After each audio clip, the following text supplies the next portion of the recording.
Okay, geese bend quilts. So one of the things that we're going to do is we're just going to start by drawing a little bit. And people are probably going to come on in the next couple of minutes, but because of the early birds, so anything to draw with, I think I'm just going to draw with an ordinary pencil. And let's just, I'm going to choose a couple of copies. You can actually just copy me, or let's see.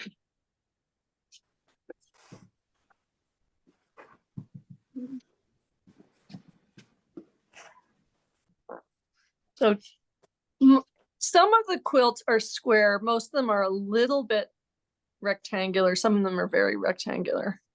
Some of them are actually square. I'm just going to look at my own.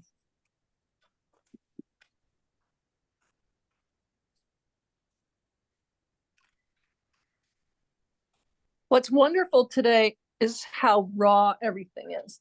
Like, there's such a rawness to the way they made these pieces that they're really fun to draw, because you don't have to be, you know, they can be just so loose. They're so loose.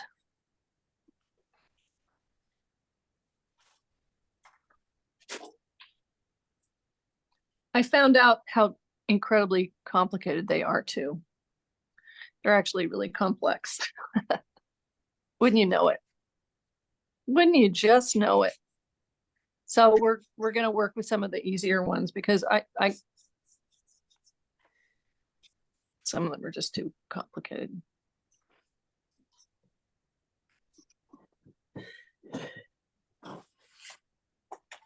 Alexandra, are these like fabric quilts or paper quilts? Oh, they're all fabric, and you're going to know more about them by the end of the day than you'll wish you knew less. Everything will be explained. I've taken like 25 pages of notes. I know much too much at this point. I seem to go way overboard because it's so much fun. But they are cloth. Yeah. How did you get inspired by them? How did they get on your radar, I guess? I walked into the Whitney with my mother about 20 years ago, and there was I think the first big show in New York of the quilts. And I was just completely blown away. Oh. Okay, so here's one design. So just sketch along with me. Just it's a design of a quilt. And we're going to do some very simple ones, because the complex ones are impossible.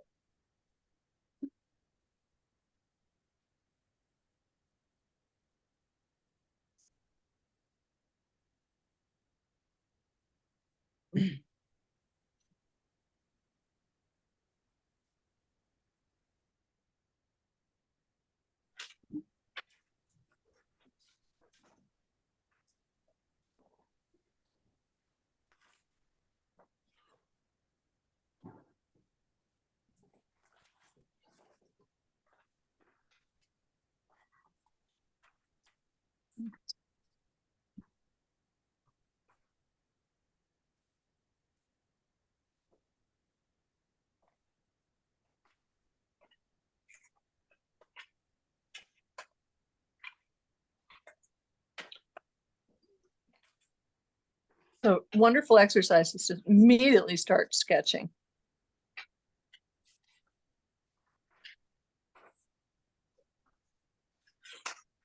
These are large quilts designs.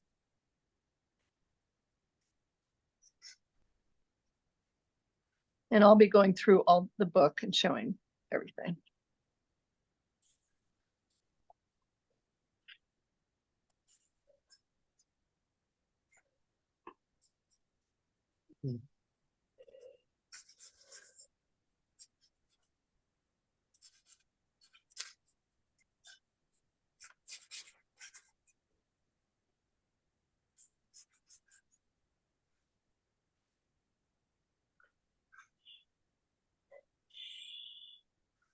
Okay.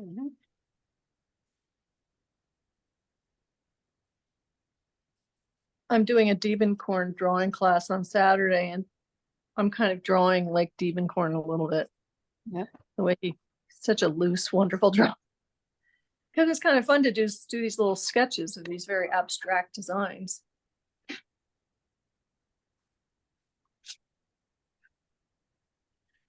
Some of them are just almost too hard. They're almost too hard to do for my brain. Some of these are very, very difficult for me. This one is really hard. I'm gonna see it. I'll just see if I can just do it the best I can.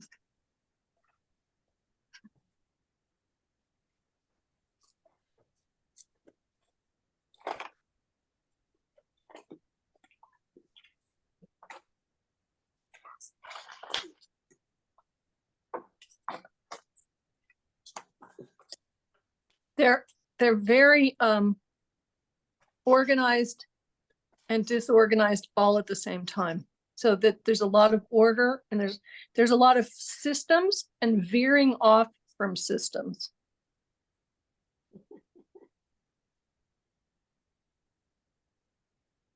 And there's a lot going on out there. And I think a lot of people are sick right now, at least everybody in my world. Really? Yeah. Well, people are really not Rest- wanting to be Yeah. on Zoom. I think Zoom got tired. I don't really want to be on Zoom except for teaching. I love teaching on Zoom, but I've never taken a class on Zoom. Convenient though. You don't have to leave your house. I'm about to get so busy this spring with quite a lot of teaching out in the Berkshires and stuff, but still love to do these classes.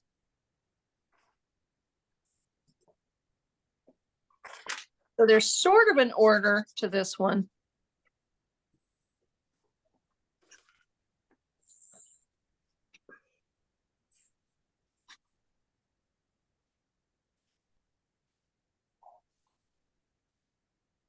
This looks like a crazy quilt to me. I Well, used to have some of crazy- them some of them are called crazy quilts. Yeah. But some of the quilters called them crazy quilts. I had a crazy quilt as a wedding present in 1971 Do you love it? from Vermont. I actually don't have it anymore. I don't know where it went. I don't know. It was beautiful. Have you seen any exhibits of them live? Yes. So I saw them in New York. I was with my mother, and I think I must have been in my 40s. And the show brought me to tears. Just so shocking. Okay, but we'll just do one more. And this one I want you to notice. I'm actually going to change. I'm going to make, hoping when we make a collaged quilt today, we can kind of play with making the edges really crazy, because they're very, very beautiful. Very, very uneven. I'm so sort of delighted and jealous that you went to the museum with your mother when you were young. Yeah. So Well, I have a really wonderful mother, do. but I also have had a very hard relationship with my mother too. My mother's a very tricky person, and she's still very much alive in my life. Yeah. I really hated going to museums with her. But that time I think we did have a good time because it was so amazing. It was just this is the most amazing work, and I hope to really show you all how incredible these quilts are, and how groundbreaking and extraordinary. Just something very extraordinary happened when they made these. I will be giving you lots of history. I think it's so good to delve into work sometimes like this. They're like Rauschenberg paintings, I think, collages. And quilting is a lot like collage, a lot of overlapping, improvisation, looseness, using found materials is another really amazing thing.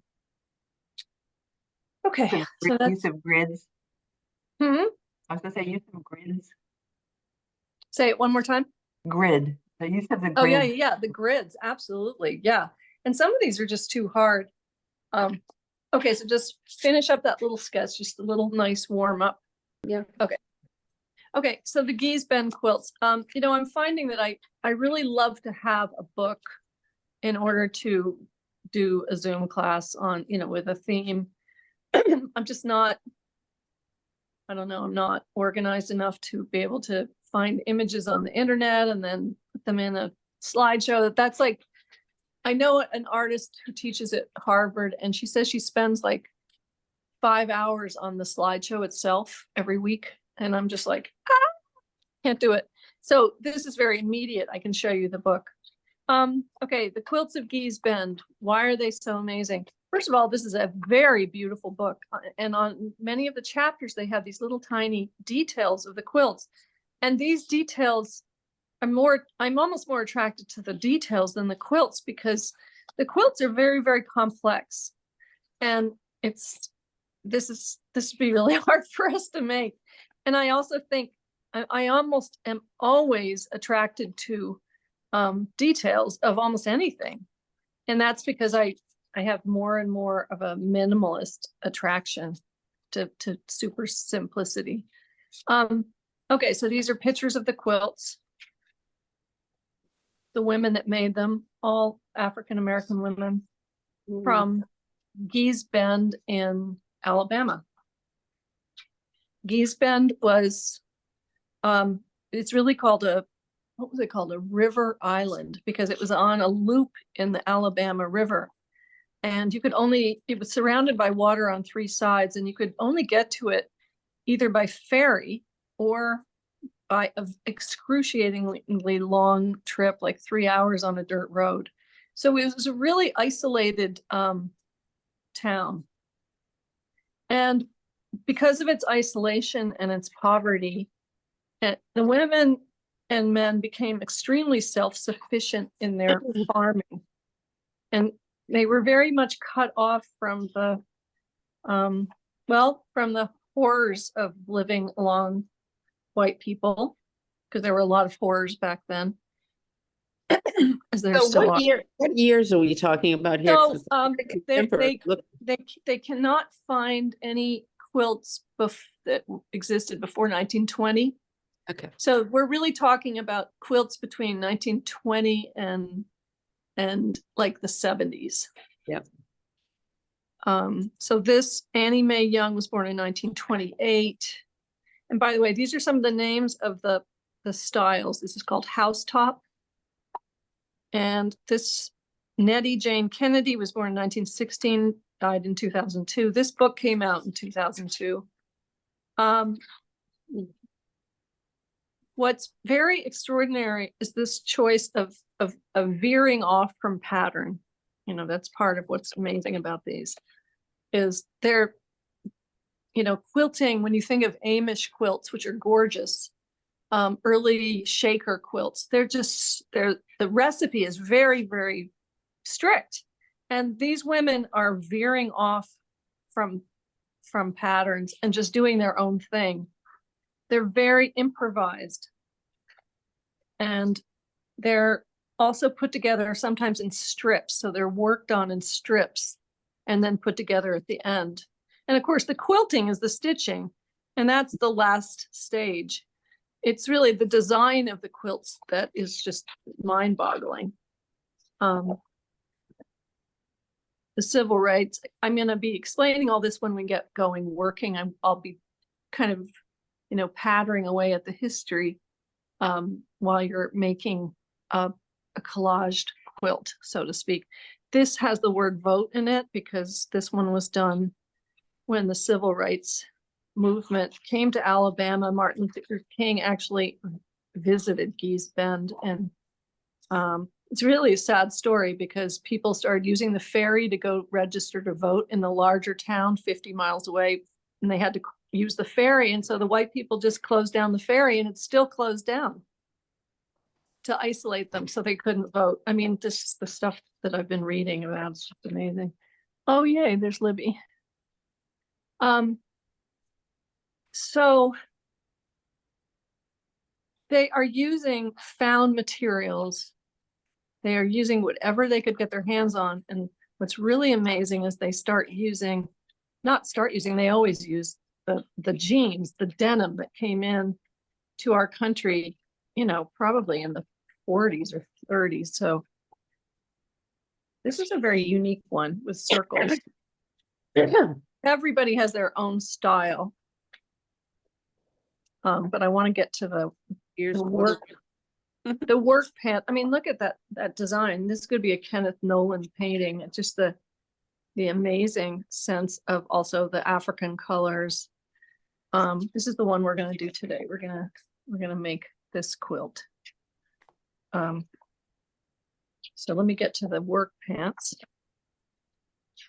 They also started using corduroy material, which became really popular. I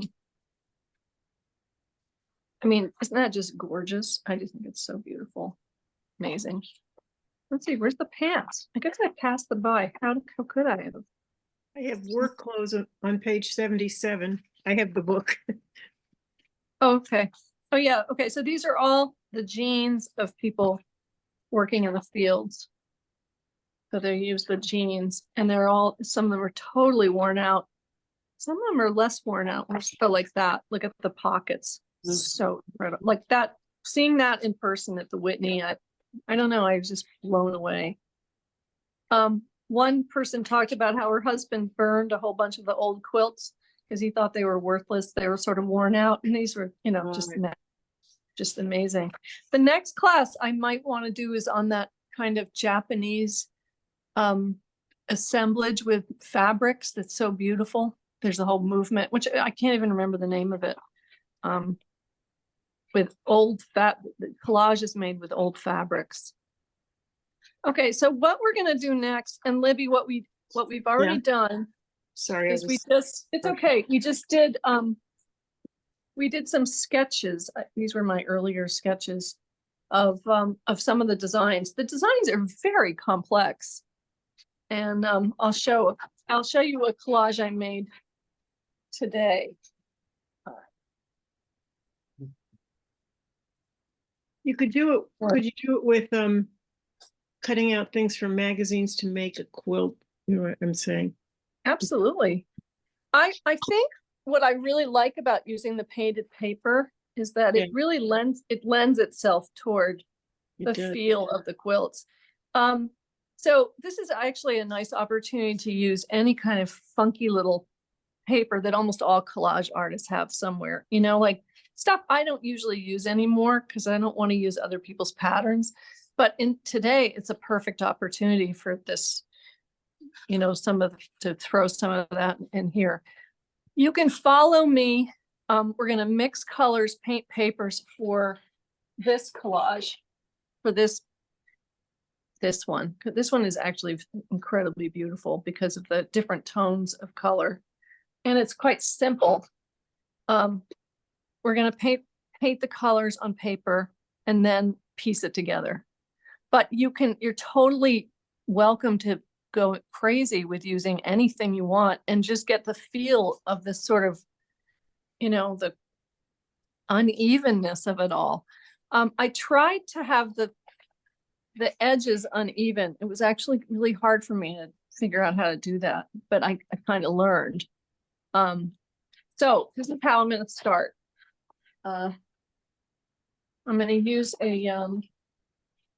I'm using a piece of paper that's 10 by 12 inches. And I've got some rather heavy drawing paper that I just cut down. So some of the quilts are square, but most of them are rectangular. So I think this is a good size to do on Zoom. So I'm going to do this size. And the next thing I'm going to do is I think I'm going to draw. It's going to be hard to do this in front of you all. I think I'll just have to draw it without you seeing what I'm drawing. So just so I have an idea, there's this sort of scarlet that goes across here. And then we'll paint the papers. And then there's, and it's, you know, what's really beautiful is that you don't have to worry about it being very straight and everything, because they're so not straight. No, that's kind of in the wrong place.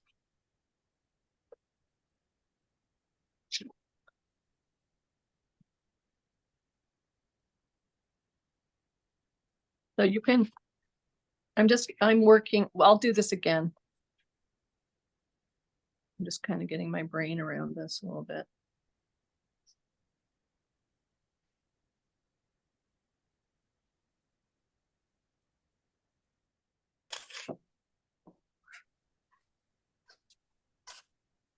Pretty simple one. And yet none of these are really simple. Although this is a really simple one. Okay, so I've got the foundation piece, and it could be Bristol, it could just be paper. I've got kind of a heavy drawing paper, and that's what I'm using for the foundation. But then we're going to paint some paper. So for painting paper, I have some newsprint, and I have some kind of nice printmaking paper. And I could just grab, I think I'll just use newsprint. And basically, I have grabbing anything I have. Okay, so we're going to start with this bright orange. And I guess I have to be a little careful I don't get paint all over this book, since it's not my book. It's going to be funny.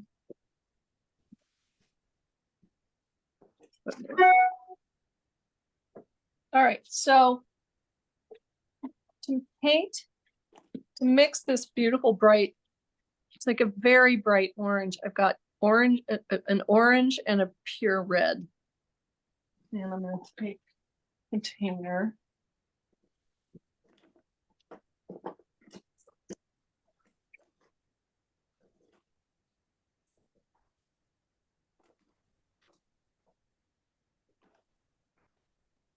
Less red than the orange, because red is such a dominant color. And I'll see if this feels right. This gives you a really beautiful, it really looks like kind of scarlet. And let's see if that feels right.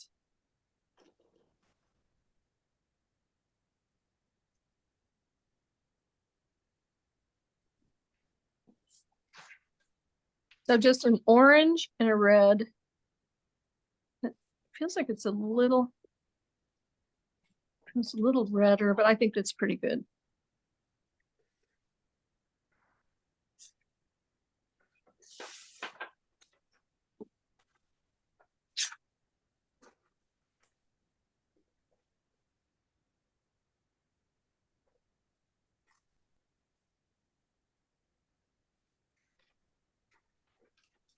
And I always paint more paper than I need, because really nice stuff to have. And I have a portfolio on the floor of all my painted papers. I do not color organize them, because then I never use, if I put anything in a drawer, I never look at it. It has to be sort of out.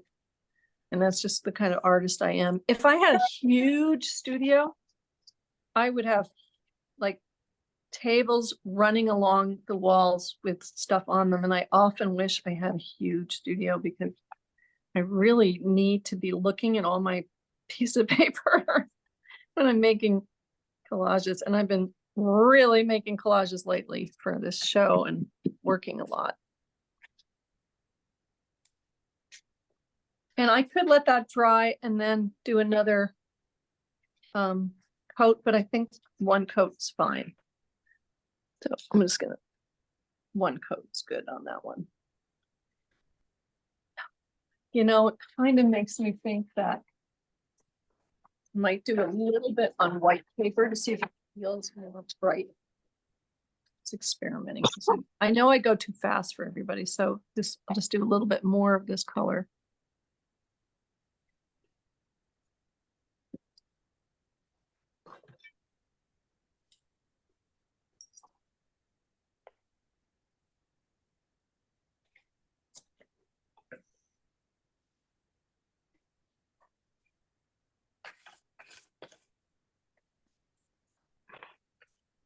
every once in a while, I feel like that when you paint newsprint, it looks a little dingy.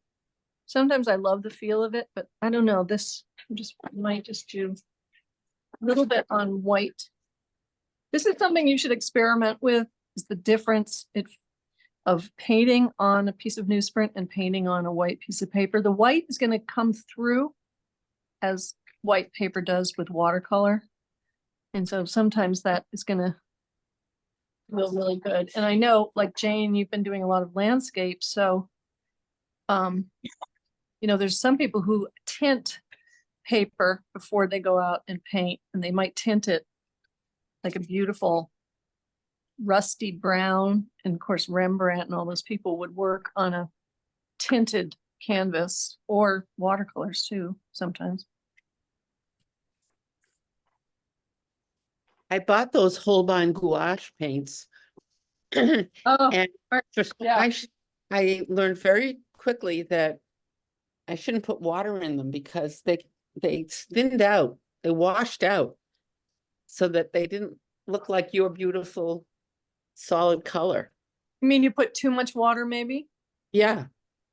Yeah. Yeah, they I- just need I a should little have bit.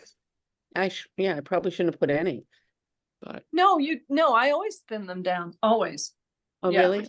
Yes. I used it for the ribbon that I just put in my last collage. You mean these, right?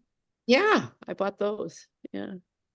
Well, they're very, very rich, so you don't need very much paint, but you don't put that much water in them, that's for sure. Yeah.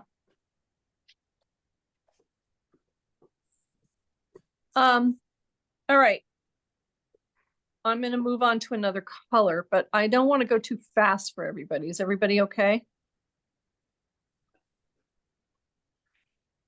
And you know, if I were alone in my studio and I was gonna do this one, I would go through my portfolio of painted papers and I would probably find all these colors. But I think to do a class, it's good to show, you know, mixing them. Now, because you all know how lazy I am about, I don't like to put paint into the water and I don't want to get another container. I'm gonna actually mix this color. Well, maybe I won't. Maybe I'll just use I think I'll just use the same brush. It's a little too bright. Okay, so now I'm gonna get maybe raw sienna. I'm gonna get a little bit of raw sienna. Let's see how that feels with the orange on my brush. Might be really perfect. Let's see here. So I have a little bit of paint and I'm dipping my brush just to add some water. I think I might do that a couple times. So just a few drops of water in there and let's see how that feels. Actually kind of great, although it's kind of perfect. Kind of a beautiful color.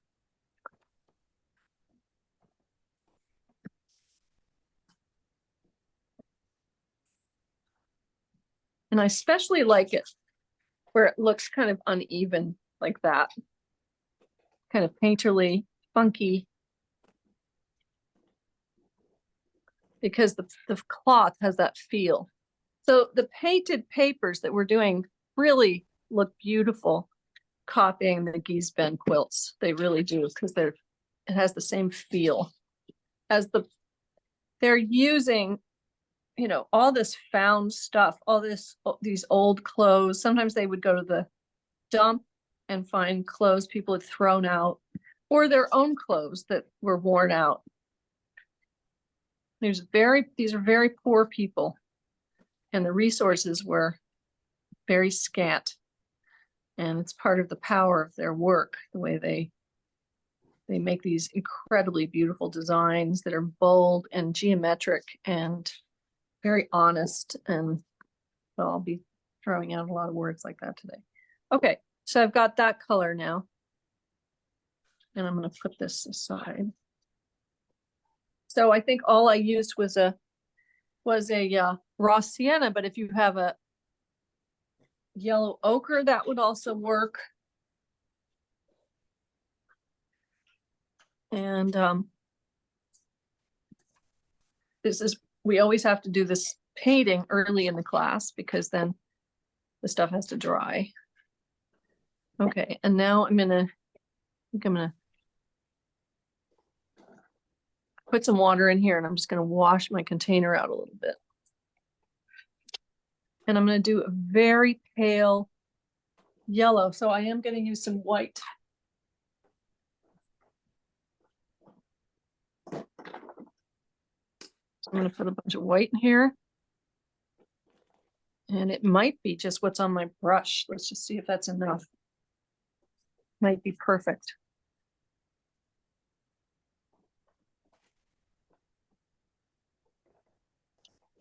It looks perfect for this color. Well, not quite. Pretty good though. This is really kind of nice. All right, so I need a piece of paper.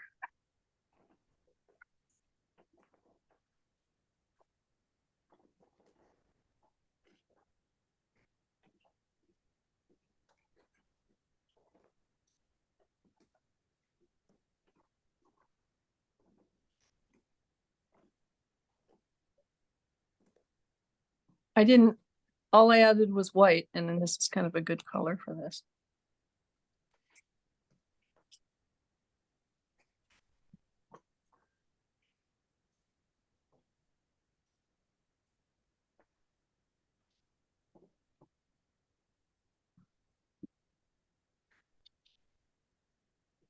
And then this one is just a little bit salmony.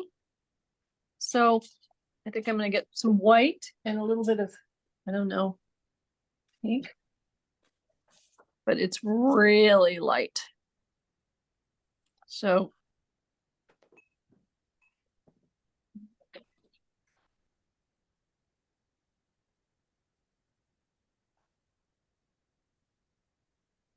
let's see, a speck of magenta, speck of really sort of alizarin crimson maybe.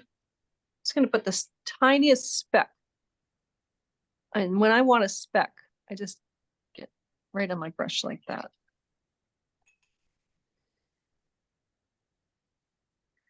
Maybe a tiny bit more. Really, you could use any of the crimson, just a tiny bit, and I might have added a little too much. Okay, good. Add a little bit of water to it.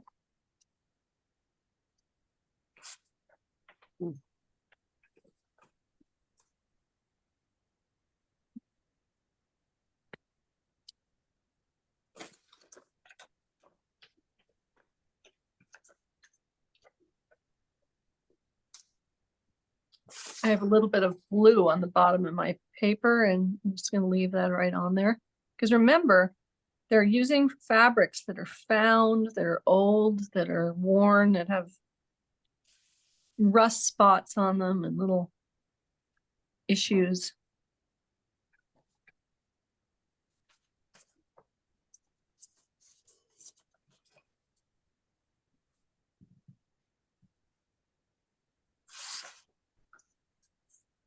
I kind of like those little marks that are kind of nice. It kind of feels like the kind of unevenness of it. Really nice. I'm gonna throw in just a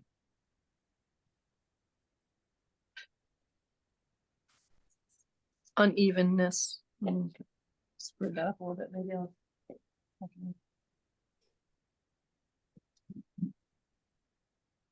Just nice little unevenness is really good in this stuff. That human touch. Okay, so now I have my bright color and these three colors and these colors. And these are very light.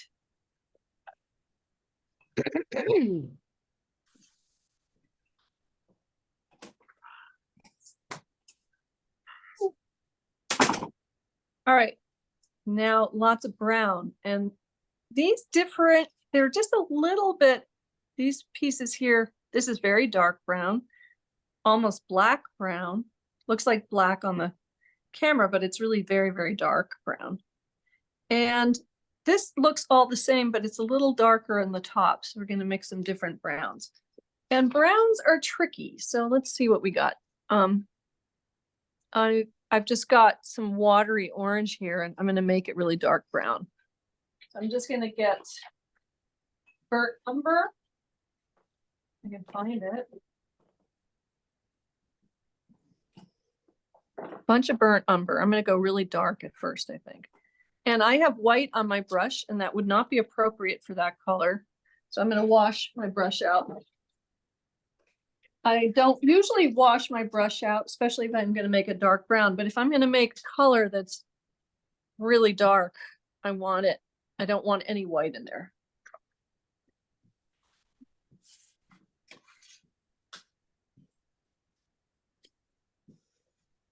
Okay, so now I've got my dark brown in here.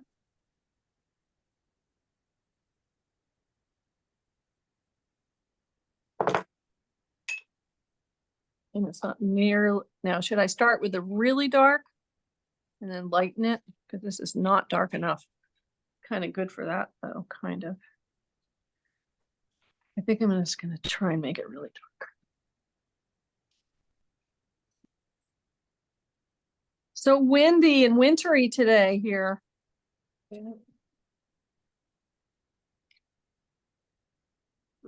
Okay, so to make a super dark brown, I'm gonna have to add something else to this. What would be, this brown is just not cutting it. How would I make a really dark brown? What could I add? Would you add a dark blue? I think that's really smart. I think that's exactly what I would add. And I think I'm gonna go for Prussian blue, but I also could go for ultramarine blue. I don't think it's, in fact, I don't know if I can find my Prussian blue. Oh, here it is. Okay, I'll put a little bit of Prussian blue in here. Should never do that. Never use your teeth, Alexandra. It's so silly. So ridiculous.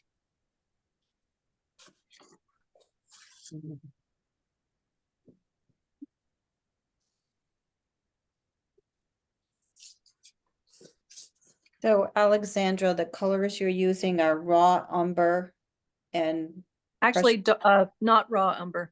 So raw umber is a beautiful brown, but it's a little bit smoky and transparent. So Okay. I'd rather use burnt umber. burnt umber. Yeah, but burnt umber is just a wonderful dark brown. Now, I'm also seeing kind of a reddish hue in here. So I feel like it's got a little bit of, it has some burnt sienna. I just feel it in this color here. And of course, this is really burnt sienna. So, but I'm just going for the dark right now. And just going for the dark color right now. I'm adding a little bit of burnt sienna. And then I'm going to get my, I'm probably going to give 2 coats to this. That was a great suggestion, Jane, to put in some blue. And you know, why wouldn't I use black? Because I don't see black. Oops, I just don't see black in this color. I see the colors. And then let's see how it looks here. Doesn't quite look brown enough, but I think, so I think I might have to.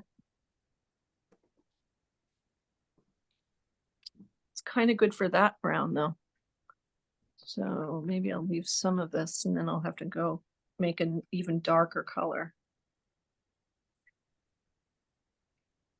Sometimes if you do 1 coat on paper and you let it dry and then you do a 2nd coat, it gets much darker.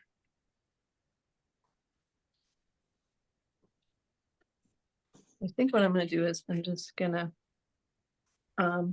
put a little bit more Prussian blue in here.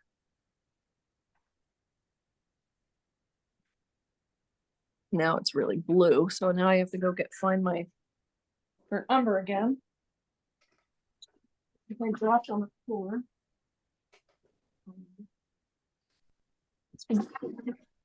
swallowed it up by the floor. So I'm gonna add some, find another one. My paints are drying out. It's such a drag. God. Sometimes I have to stick this. There we go. It's gonna work. I always feel like a dentist when I'm working like this. I don't know. I think being an artist is like being a dentist sometimes. Okay, more dark blue. I mean dark brown. So burnt umber and some Prussian blue, but you could use any dark blue. You could use a ultramarine blue. You can.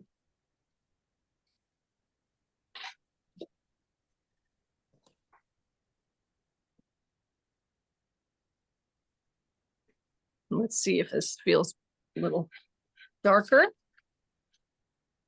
Perfect. Perfect color. Really dark. It has that rich kind of reddish brown in it, which is beautiful.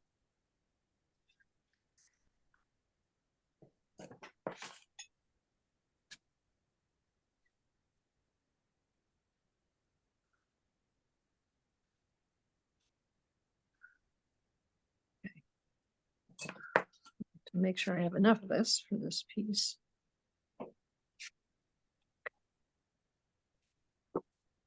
It's really hard for me to move this painted paper.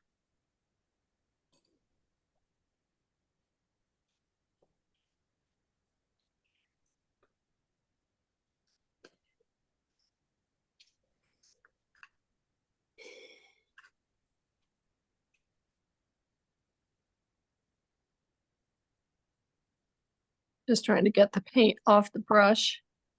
I don't waste that.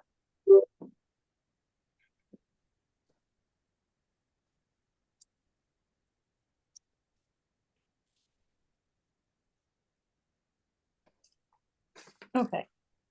Now, for this color, it's really mostly burnt sienna and maybe a little of the brown that I just mixed, maybe a little bit. So let's see how that looks. It's pretty great.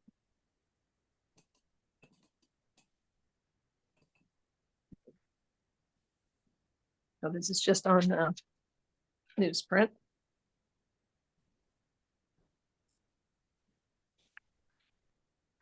I think it's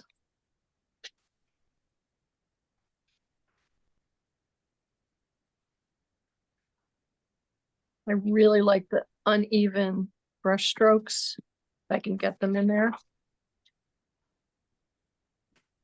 Maybe.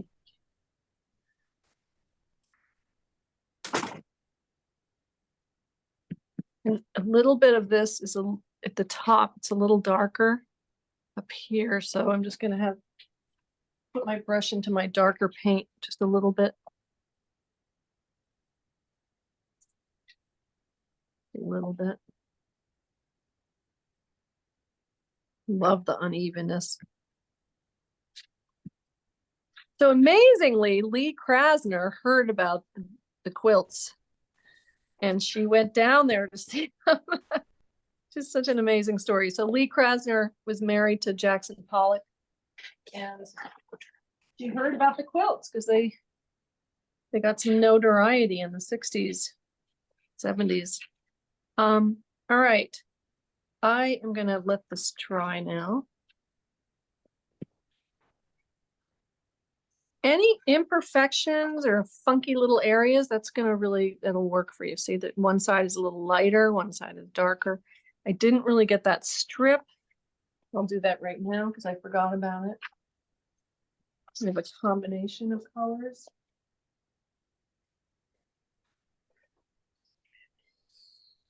Kind of dark, kind of light.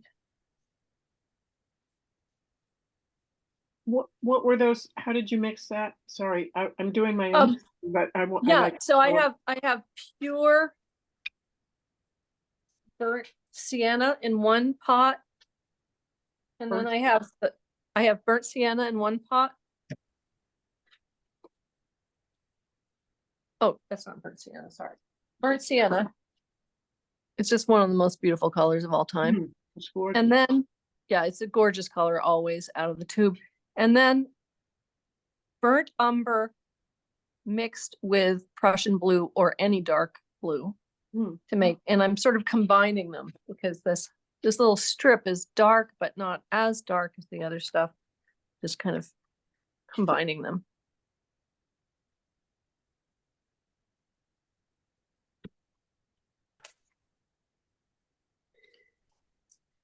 And because I just love having this painted paper and I keep using it for all my projects, use a lot of painted paper, as you all know. And people who walk into my studio, they trip over the portfolio of colored painted papers that spills out all over the place. Nobody can even come into my studio is such a mess. It's actually hard to walk in it now. Same here. I mean, that just, yeah, just there's no time to, although sometimes I find my work by cleaning up and then finding some little tiny thing in my hand that just is like, oh, I love this. I've got to do something with this. Just odd. Well, my studio has been too cold to work in, but because it in has, California? well, in the winter. Yeah. And so, Oh, yeah. but now it's okay again. And I'm hosting a baby shower there on May 11th. So I have like almost 2 months to clean it. That's really funny. I don't think that's so funny. Yeah, that's what you're gonna need. 2 months to clean it. That's right. But at least I like spending time there now again. Well, it's a real mixed bag. It can be, I mean, some people don't understand when I say that sometimes I suffer a lot in my studio. They're like, oh, I just love every minute in my studio. And I'm like, oh, well, I don't. But I do love some of my time in my studio. A lot. Just not every second. Sometimes I find that I just don't know who I am at all.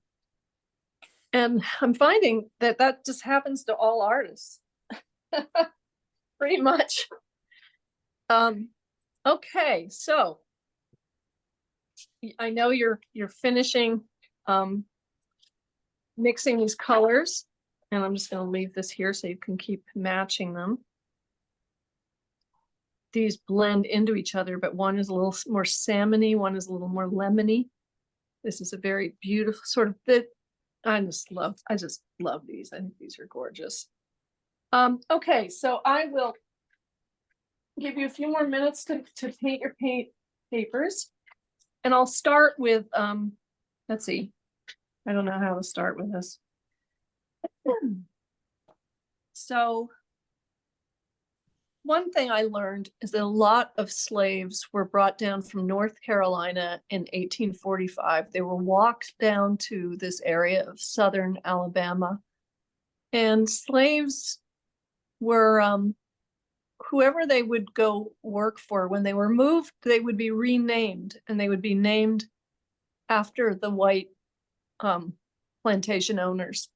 So in this town, almost everybody has the same last name. There's this huge group of Petways, because the plantation owner originally was named Mr. Petway. And so there's lots of Petways, and there's lots of Bendolphs, and it's just wild. But their isolation in this town after emancipation and during the Jim Crow years, it served them in some ways. There were no whites in their community, and they farmed, and they were really sharecroppers because they had to rent the land, and then they were paid sometimes 20 cents a day to work like 12-hour shifts in the cotton fields. And, so they were still, as you all know, Jim Crow meant that slaves were free, but they weren't really free because they figured out a way to keep them completely enslaved still. So they could work, they had to hand in these bales of cotton and meet certain requirements to then pay off for the land, and they were just incredibly poor. But the isolation of Gee's Bend, because it was this sort of river island, meant that they became incredible farmers and gardeners, and the women had to make quilts to keep their families warm. They didn't have electricity. They didn't have, there were a lot of things they did not have. And they actually needed quilts to put over their mattresses that were stuffed with like corn husks. So you needed like 1 or 2 quilts down over the mattress. And then you needed sometimes 5 to 7 quilts to sleep under in the winter. So quilting was really serious. Quilts were utilitarian. Quilts were absolutely necessary. But in this case of this community, these quilts become great art, and they become great art because people can't live without art. And even, you know, when they were slaves, they weren't allowed to write, they weren't allowed to read, they weren't allowed to draw, they weren't allowed to, there are a lot of things they weren't allowed to have. But quilting was a way their creativity could come out. And what's really extraordinary about these quilts is that there were slaves from Africa in the 1880s who remembered some of the syncopated patterns, the colors from their African pasts, and these are handed down in these quilts. So there's a lot of African design. There's even from certain regions of Africa, they can be traced back. So somebody like China Petway, who did this quilt in 1950, she was born in 1952. She might have had a great grandmother who had been a slave and had come from Africa, or a great grandmother. So there's a way that there's a kind of creativity, a connection to the ancestral past, women training girls to be women, growing up to have their own children. These women had lots of children. I mean, I just read like 20 different stories of 20 different quilters, and they almost all had between 6 and 12 children, just wild. And also quilting becomes something they can do when they're older and they're resting, or when they're younger and they're resting. It's like, it's a resting occupation. During the Depression, the price of cotton it just sank, and it put this community into just a really bad place, incredibly poor.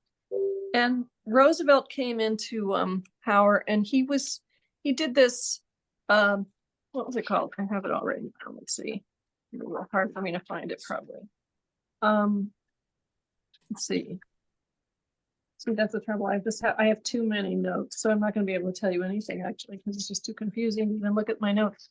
But I kind of know it. So there was a farming administration committee who studied some of the poorest areas of America and decided to go down and photograph these communities. And so there's lots of photographs from 1937. And this is unusual, you know, because who was going to take pictures of slaves working? And no, they're not slaves. They're not slaves at all, but they are the ancestors of slaves. So there's all these photographs, and they decide to give people in Gee's Bend the opportunity to buy their own homes. And there's a kind of a model of a home that is built. They're very small little houses. They're tiny. They're like 2-room houses, but they're given these loans that they can pay off something like $10 a year for 10 years. And people buy their own homes. And this becomes a huge reason why we have these quilts, because the women who bought their own homes did not have to leave them when they got older. And so they, you know, usually women, you know, they usually outlive men mostly, and they have to go live with their kids, or they get farmed out to somebody, I don't know. But here, these women were able to stay in their own homes and remain homesteaders. And this gave this community a really solid group of older women who were very, very committed to their church. The church was everything. Music and church was everything to this community. They all say that music is one of the most important factors of their life, and making things. And some of them cooking, gardening, and then creating the quilts or sewing. So I think that's a really cool, that's one of the reasons this happened. It's one of the reasons these women were able to hand down these beautiful patterns. Of course, they're all different. Everybody has their own take on ways to make the quilts. Everybody has their own style. And it just becomes a really wildly powerful thing. And somebody learns about their quilts, and a white person who really believed in the power of these quilts helped them start something called the Freedom Quilting Bee. And it wasn't in Gee's Bend, but it was like 5 miles away in another town. But it had a lot of the Gee's Bend people involved in it, and it became the employer for like 30% of the women in this area for like 25, 30 years. And that's when they started having contracts with Bloomingdale's, with Saks Fifth Avenue, with they've made quilts. Then they started working for Sears Roebuck. They got all these contracts to make pillowcases out of corduroy. And because Sears gave them corduroy, they started making their own quilts with the corduroy cuttings. And so there's a whole series of corduroy quilts.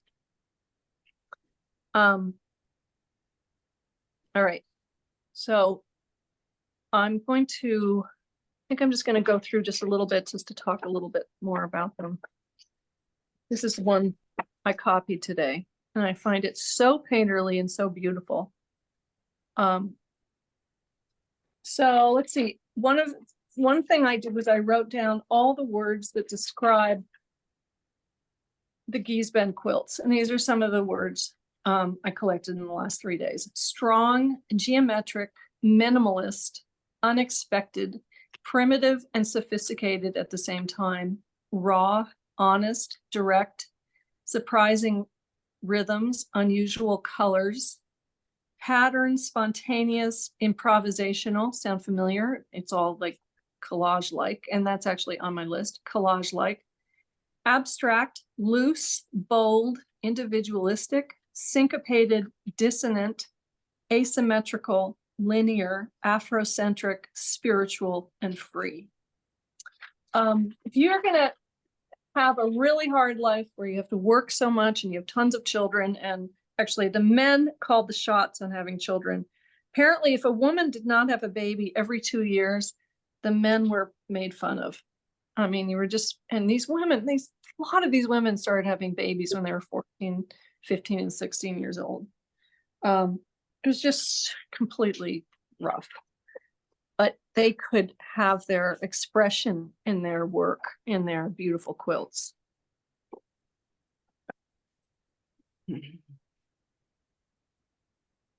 I feel like I'm looking at some of the designs of some of the modern artists like Rauschenberg or Kenneth Noland, Frank Stella's early work. And of course, these women had never been to a city, never been to, a museum. They did not do that. They were very poor people. And yet this art, these touches from Africa came through, some of the color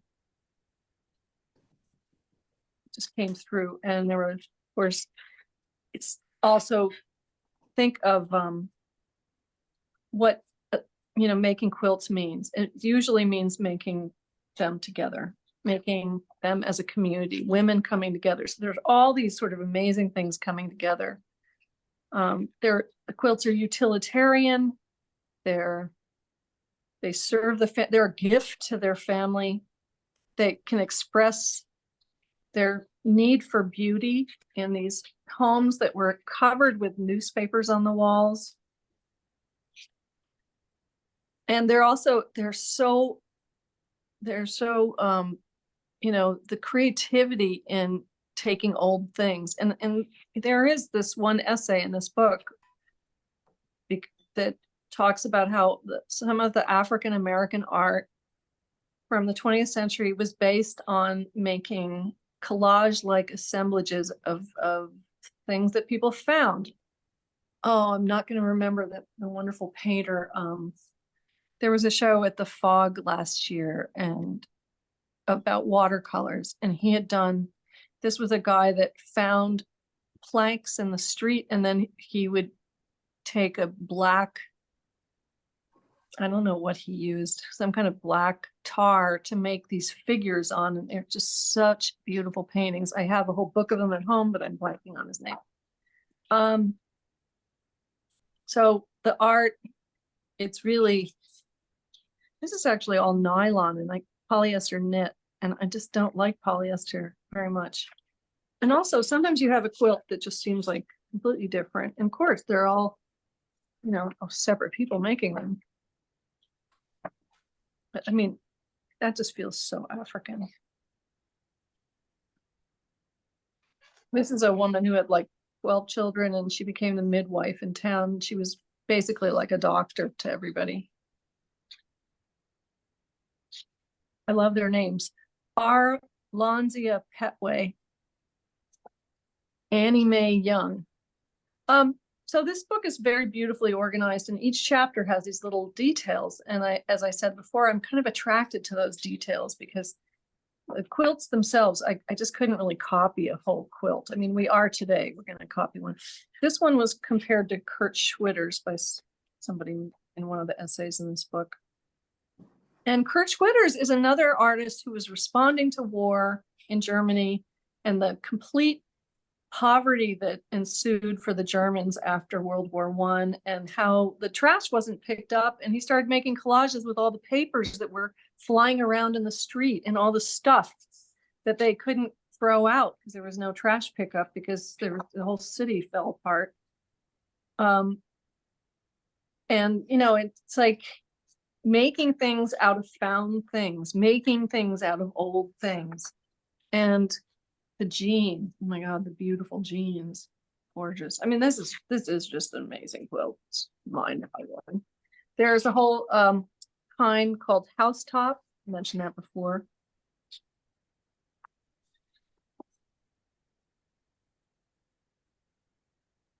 And so when we start to copy after the break, have a notion to have the edges very uneven, and then, you know, you could tuck some little patterns in there if you felt like it. You can veer off from making this very classic quilt we're going to make today.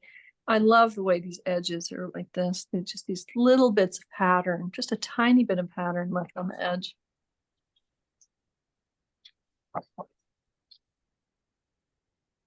Mary Elizabeth Kennedy, Lucy Petway.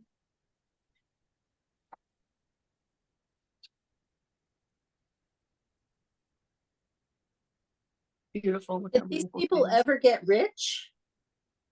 So this book was published 20 years ago. And yeah, there's a lot of stories that they did start, they sold a lot. There's also, I heard one awful story that two of the women sued the man that kind of discovered them because he didn't pay them enough or something. I don't really know. I think somebody got rich.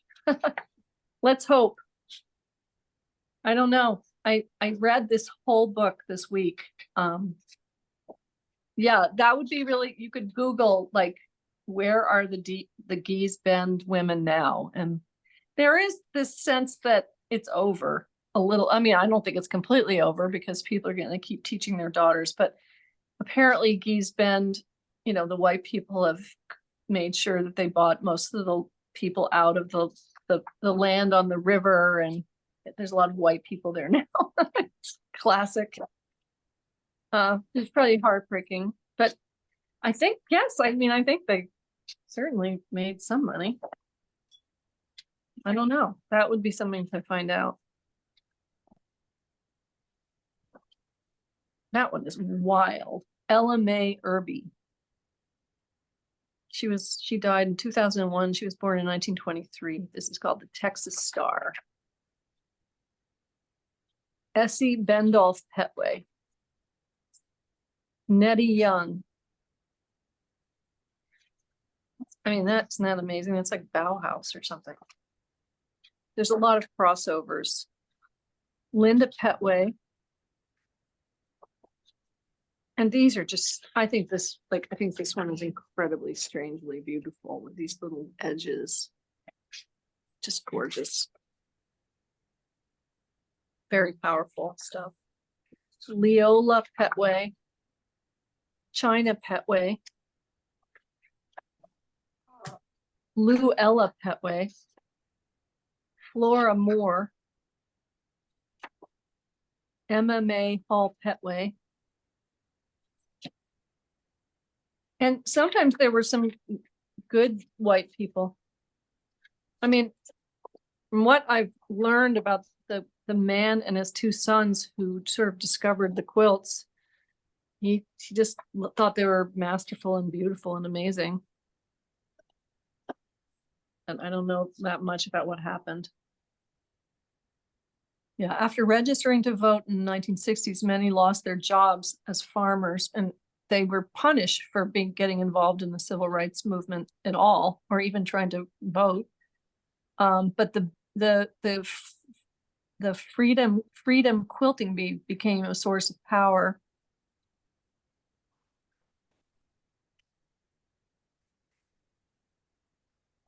And there's just this constant kind of reminder that they were isolated from white people, and they were thus isolated from the inhumanity. I mean, there was plenty of inhumanity they suffered, but they weren't constantly reminded of the horrors. They had their own, they were just very independent. Cooking, singing, quilting, gardening, keeping house was just a very important, they had pride about it.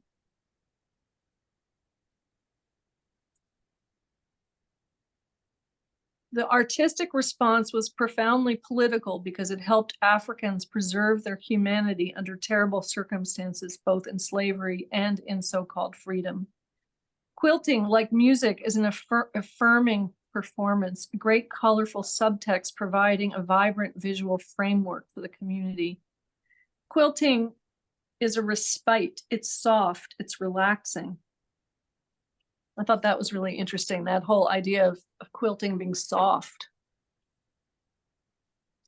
I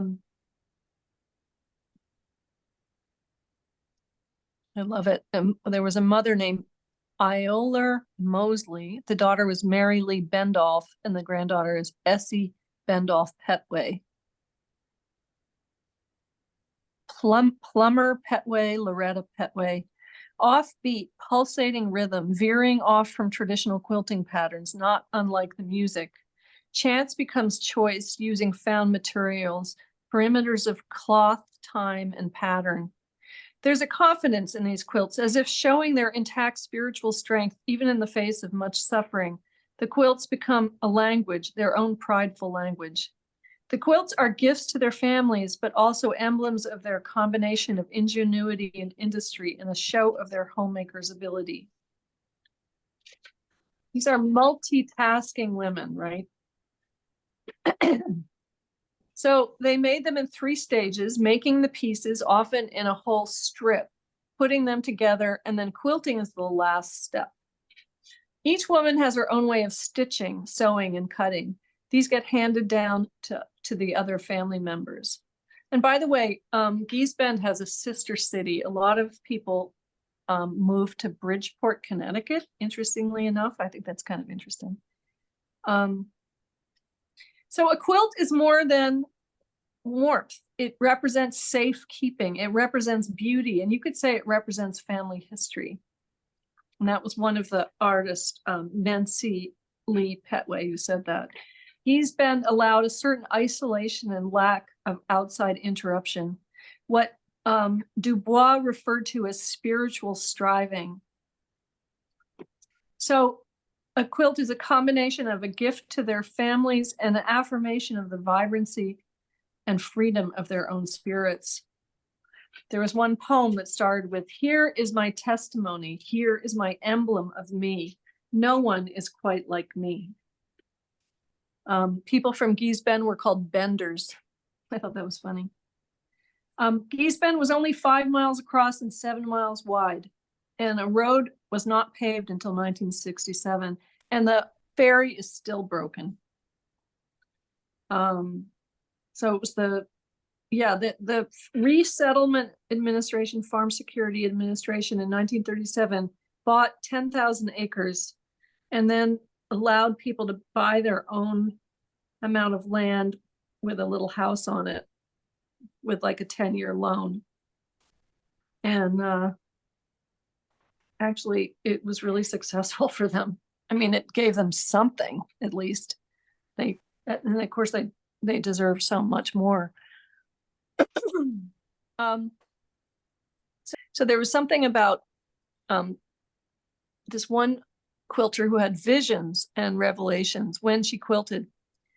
And she said,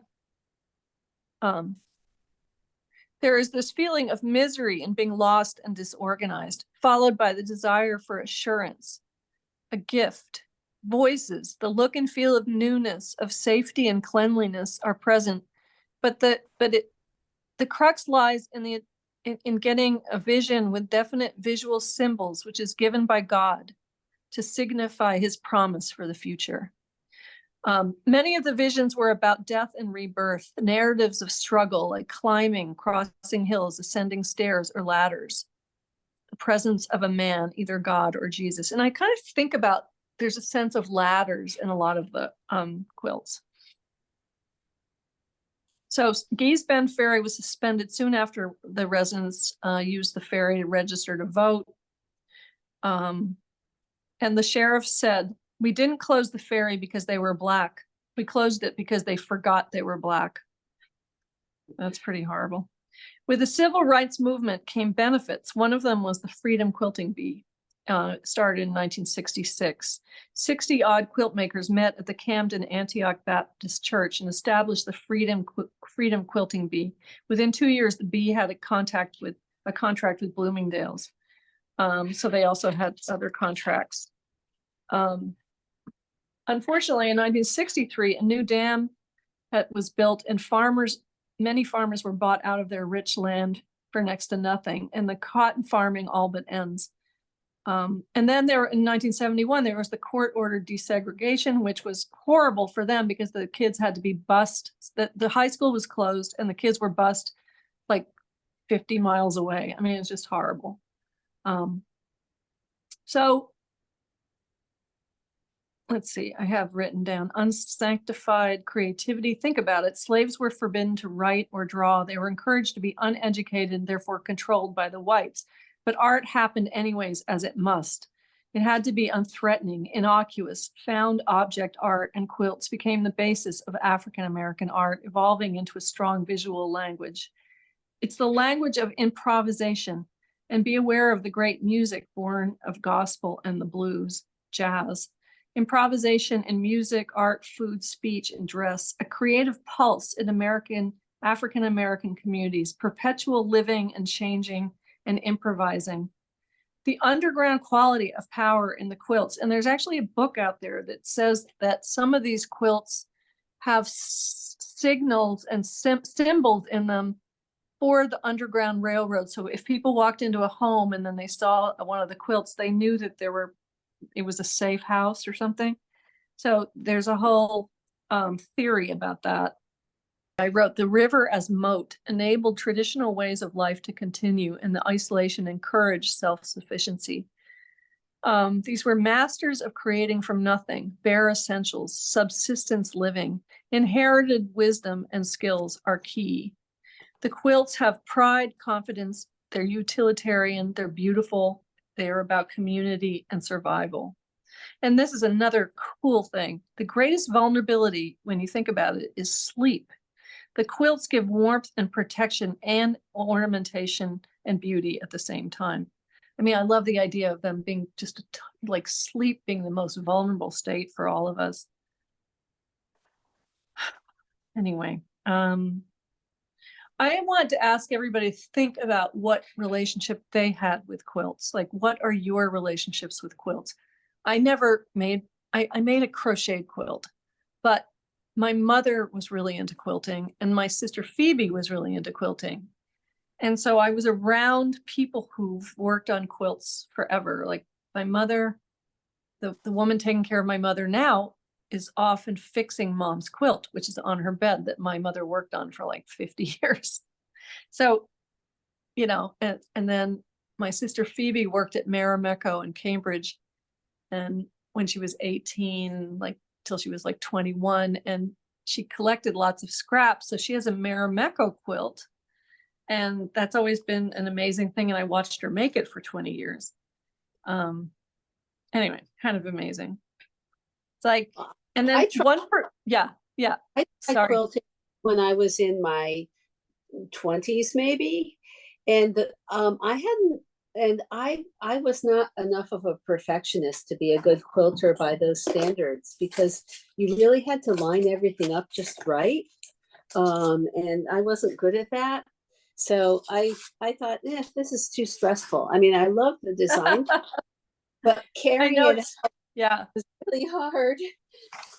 So, Well, yeah. I wish you could have seen these quilts then. if I could have seen those quilts, I would have said, aha, got it. I'm free. One person said that she asked for divine instructions when quilting. And then another woman said, I just like it because it's fun. It's like completely she was like, I just think it's fun. I like the broken patterns, the asymmetry, the irregular borders, the overall improvisation. I mean, of course I like this. I love this stuff because it's so much like collage. So artists like Matisse, Ramar Bearden, and Kurt Schwitters found collage and assemblage an eloquent solution to the timeless difficulty of bonding personal expression and the world. And so, you know, when you think about the collage movement and why we got into it, why people got into it, it's very similar to the reasons the artists of Guise Bend did. This collage-like process became a tool of artistic discourse, a way to talk to one's ancestors and to each other. An art of limitations. The quilts depend on the cloth. And there was actually talk also of the influence not only of Africa, but of the Native Americans, because there were Native Americans farming in the 1850s, and these cultures all crossed over with each other. I want everybody to notice the really uneven edges. So we're going to try to emphasize that too. An artist who is sometimes teaching at the Concord Art Center, and she's been in my classes before, and she's pretty amazing, Fiona Kennedy. And her work is, this is me. I once did a class emulating her.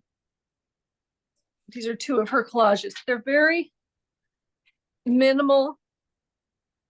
There's an emphasis on painted paper and the brush strokes. And they're just very, they're like little, they almost look like little details of the Guise Bend quilts. And they really appeal to me. I really like her work. And somewhere I have her real work. I actually have two collages I bought from her. I have one in my grandchild room in my house, and then I have one somewhere in the studio. I think I lost it in the studio. Anyway, but these are my copies of her. So you're welcome to just go, you know, make some simplified Guise Bend geometric loose collages. But I'm gonna have this 10 by 12 piece here. And then I don't know how to do this so you can see everything. I don't think you can. I think I've got to be able to see it and then you're going to copy me. I think that's what this has to be like. Okay, so I'm going to get my bright color. Now on the floor.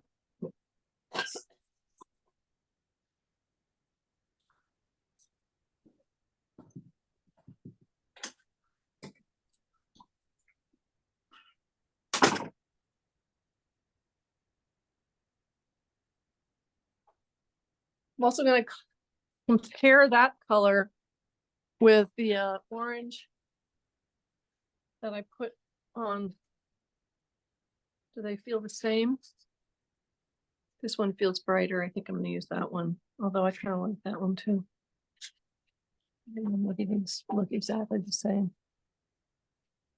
Okay, so I'm going to put this one on the top, but I'm going to cut it kind of unevenly. I think I can do a little bit of measuring to sort of see. Oh.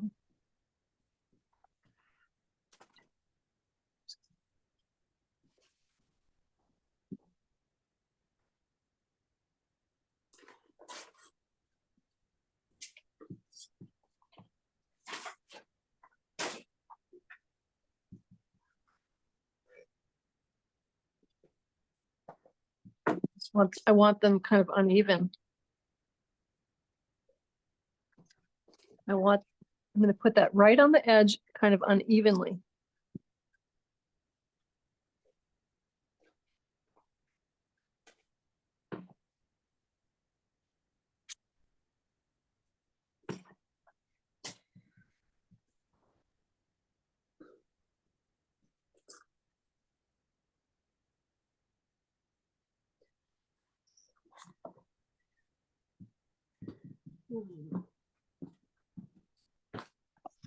I want these very choppy and uneven. That's what I want. And yet organized at the same time.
I'm just kind of trying to look at this a little bit.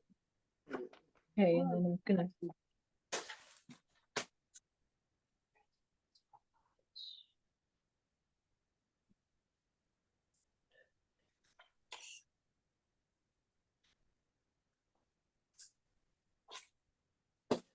I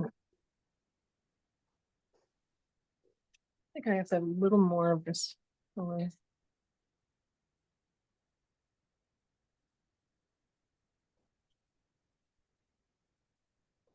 A little bit more here.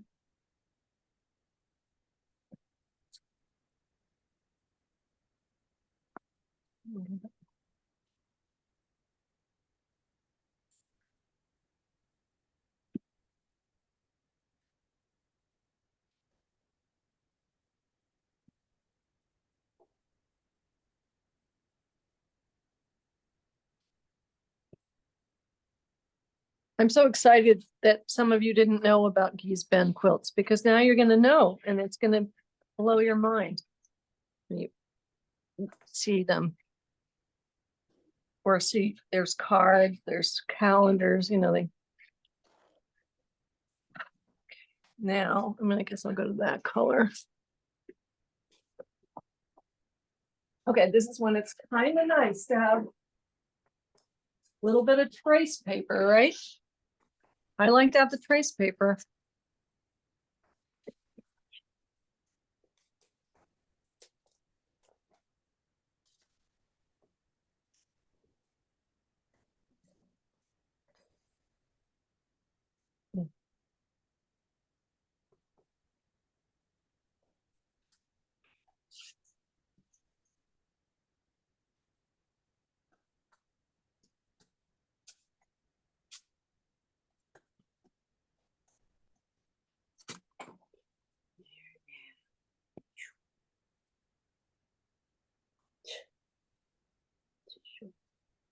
It's really hard to put these sort of uneven lines in.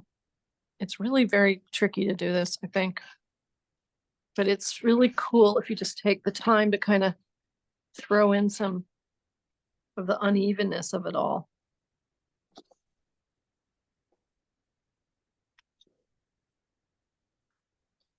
And by the way, when we do this, we're channeling them.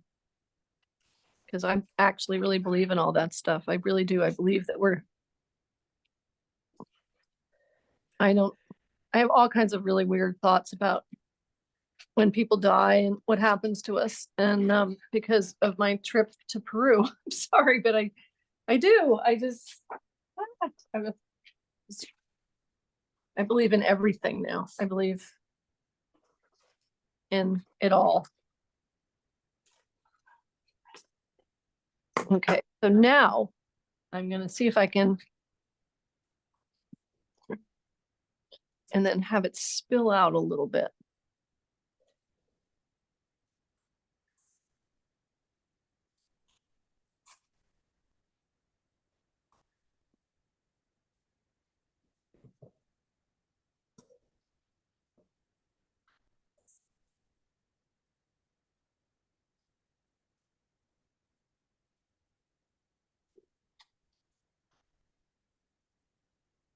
I think this appeals to me because it is so inexact, and I am too. And I really hated sewing. I really tried to learn how to sew. I had a really good friend who was so kind and wonderful and showed me how to make a dress, and I just hated it. I just didn't like the whole, it was not my thing. But I love these quilts. Love the looseness, and they're just really different.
I'm just going to have you study it again, because I think it's really hard that you're not able to look at it, but I am, but you're looking at the one I'm doing.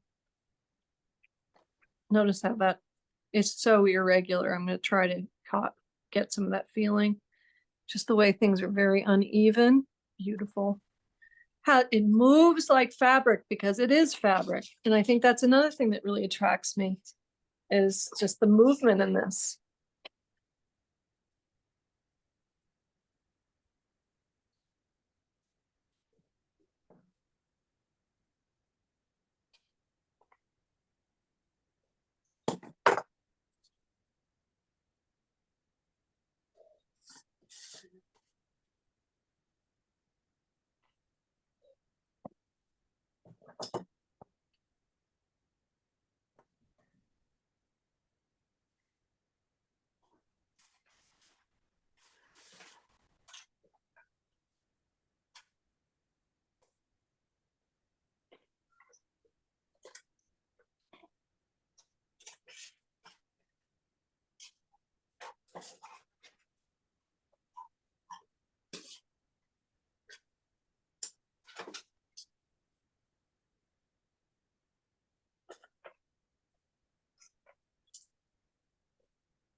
It's different.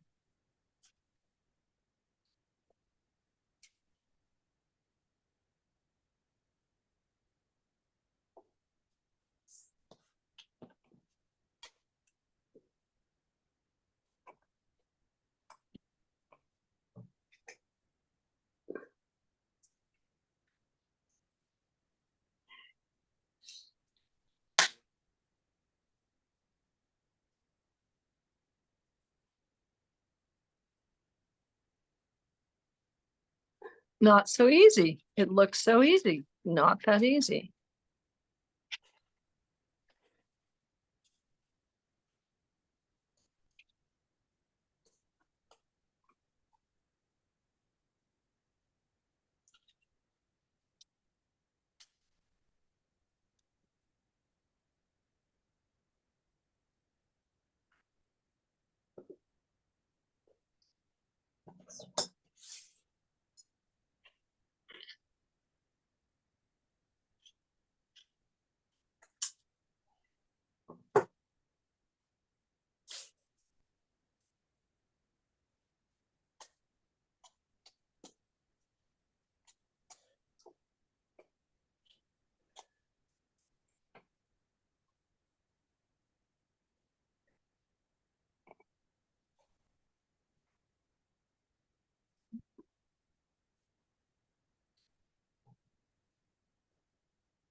Doesn't look like the right color to me now.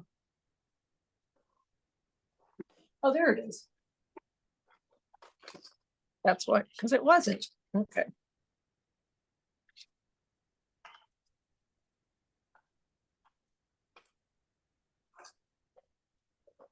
Okay.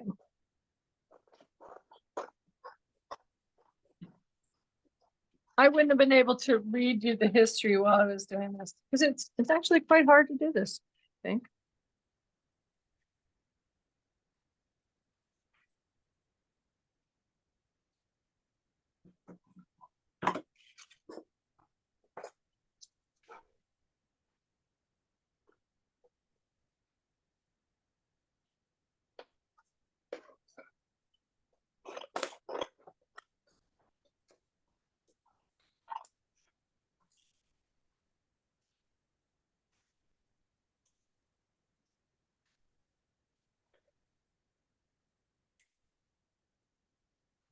Pointers.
You know, every time you learn another artist technique, you're able to grow, actually, I think.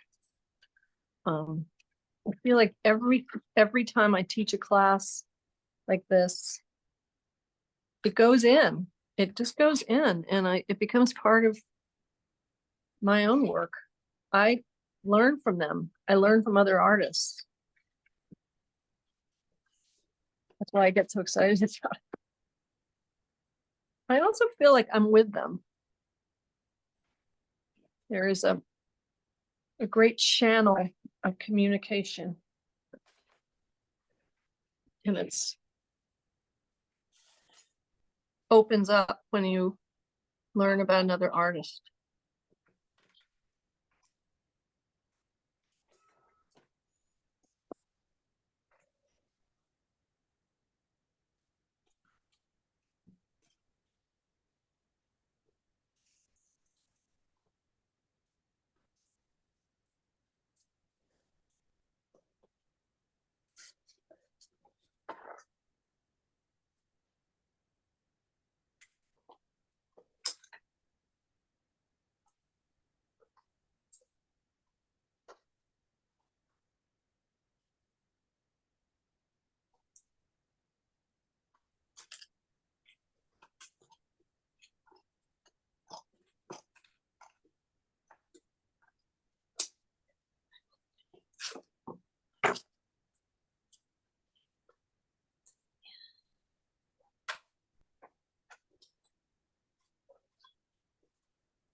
Hey, Helen, can you send me a picture of your quilt? After class? Yeah, you know, I think it might very well be the one on the cover. And it's like, I don't, I'm upstairs and I don't want to run down and look at it, but, it's so funny. It's like, I should know this. I make the bed every day. I think it's the one on the cover. Isn't that funny? It is the most beautiful quilt really in the world, pretty much. It's just, I think they chose a really good one for the cover. It's just so stupendous. Yeah, and I've always loved corduroy and denim, so what can you say, right? Wow. So cool.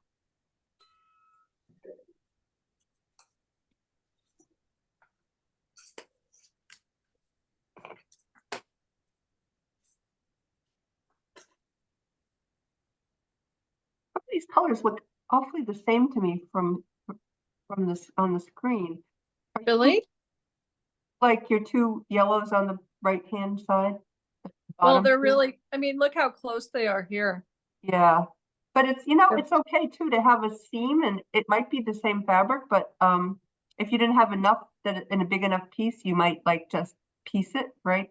So Yeah, that's what I'm doing. Like I'm actually gonna put this little piece here and leave a little bit of the schmutz on it. I love the schmutz. I'll just do that. That's too much of a.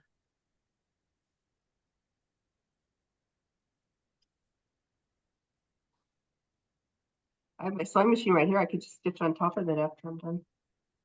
Aw.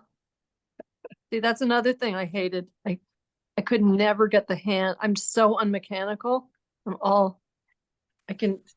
It's weird because I could crochet. I sort of had a thing for crocheting. That was because that's like the easiest thing in the world. How about That's- macrame? Did you do macrame?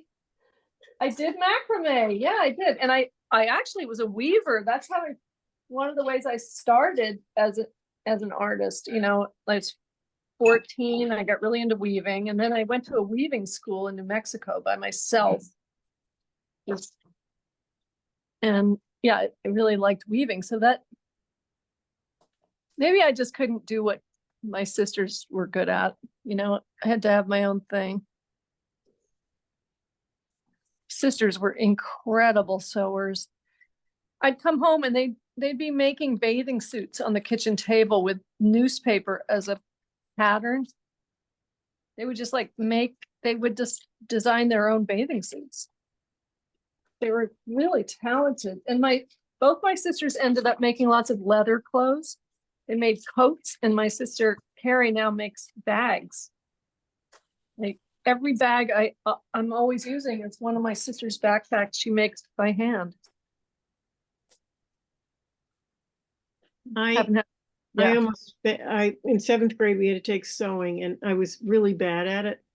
And the sewing teacher, she said, just give it to me, I'll finish it for you. And she'd always point to this other girl who was so good, made all her own clothes. And just give it to me, I'll finish it for you. I had to make a quilted pot holder, and I did the quilt part, but to put the backing on, I didn't know how to do it. So I was even worse at cooking. So One time I brought a home ec project home in seventh grade, and it was a dress, and it had a yoke on it, and the yoke had to be gathered, and the gathering was all lopsided. And the pockets were sort of lopsided. And my French grandmother was staying with us, and I could see that she was trying not to laugh, and she said, And I said, well, I brought it home because I'm behind and I have to do the hem. And she said, oh, would you like me to do the hem for you?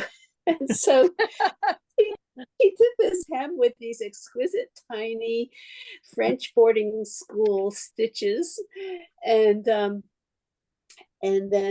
I brought it back to school the next day. And the teacher said, well. Yeah, did she figure it out? I'm sure it had to be so obvious. So cute. You got a little help here. Yeah. So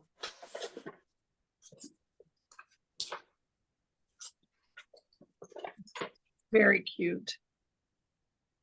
I don't know, this looks dumb. I think I'm gonna have to have it be a little bit not as funky.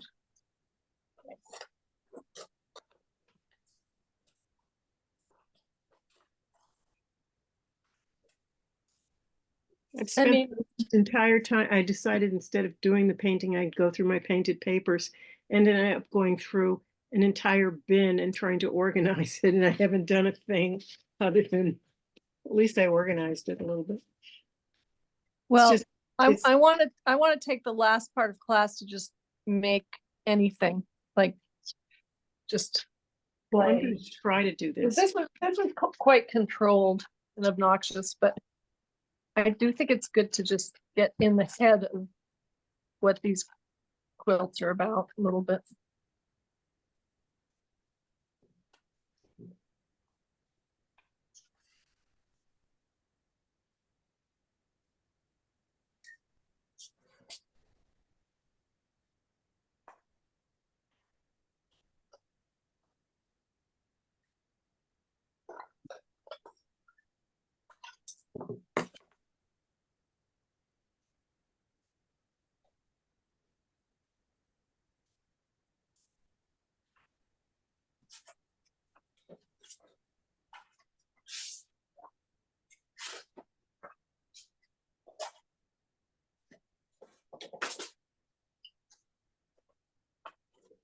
I think I might have to put like one piece of turquoise in here because I feel like that's the kind of thing they would do. They would just put like one weird, like I think I need another color in here for me. Might have to do something like that. Like one completely bizarre color.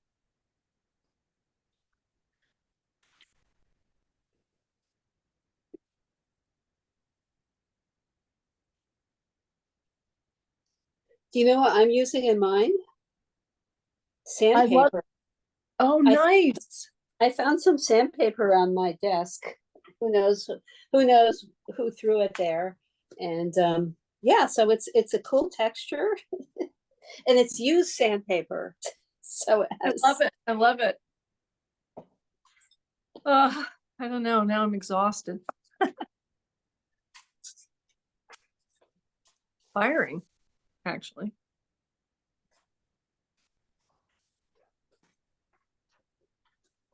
Alexandra, do you know if these quilts were hand sewn or machine sewn? I think they were mostly hand sewn, but then there is a picture of somebody at a, let's see if I can find it, at a sewing machine. I mean, I'm sure they didn't even have electricity until like the Oh. 60s, right? So It could have been the treadle, you know, there is a picture of somebody with a sewing machine. I'm just wondering if I can find it.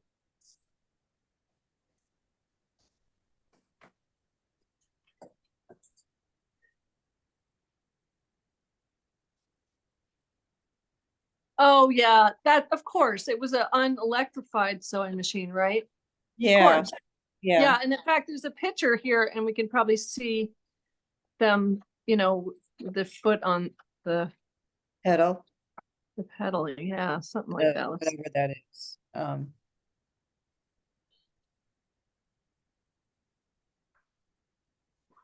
Yeah, there she is right here. I can see her foot on the treadle. The Oh, pedal. okay, yeah. Wow. There's also a suggestion that when you're looking, if you've got your home completely covered with advertisements and newspapers, that effect is going to, like, could that have influenced the grid in the in the quilts? And that kind of geometric quality sometimes. I just think it does, because I've noticed that if I'm using things out of books, I just go into grids or magazines or newspapers, because there's so many straight lines.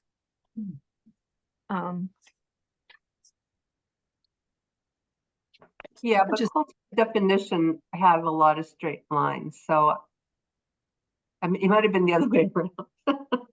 Right, exactly. Let's see, here's something about Lee Krasner. Let's see here.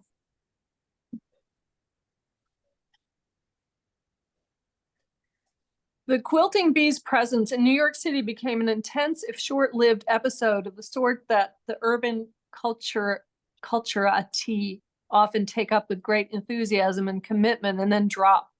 The people who bought the quilts liked them and promoted them off and on from late 1965 until about 1970, after which interest subsided or the energy needed to further support the quilt makers ebbed.